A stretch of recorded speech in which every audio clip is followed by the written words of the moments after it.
النهارده النجم سمير عبد العزيز موجودة النهارده في المؤتمر، وهناخد منها كلمة دلوقتي وهنصور وياها.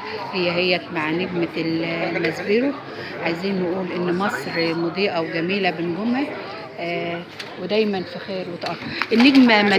النجمة سمير عبد العزيز، ازاي حضرتك؟ الحمد لله بخير. كل سنة وانت طيبة ودايما منورة. هم اصلا وهم بيكتبوا في الافيش اسم حضرتك والنجمة كل الناس جاية النهاردة عشان تحيي الناس الحلوة اللي احنا بنحبها.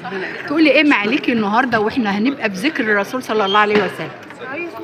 ابدا اقول كل سنه ومصر بخير، مصر بخير يا رب، وما يحصل فيها اي حاجه، احتفالا بالمولد النبوي الشريف.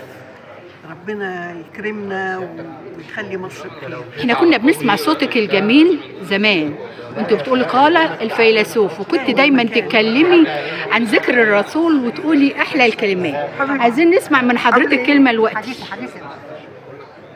ربنا يسعدكم جميعا ويخلي مصر وينصر مصر وتبقى بخير دايما. بخير دايما وبنجومها اللي دايما مشرفين مصر، واللي واجهه احنا بنستظل بيها. كل سنه وانتم طيبين، كل سنه ومعلش طيبين.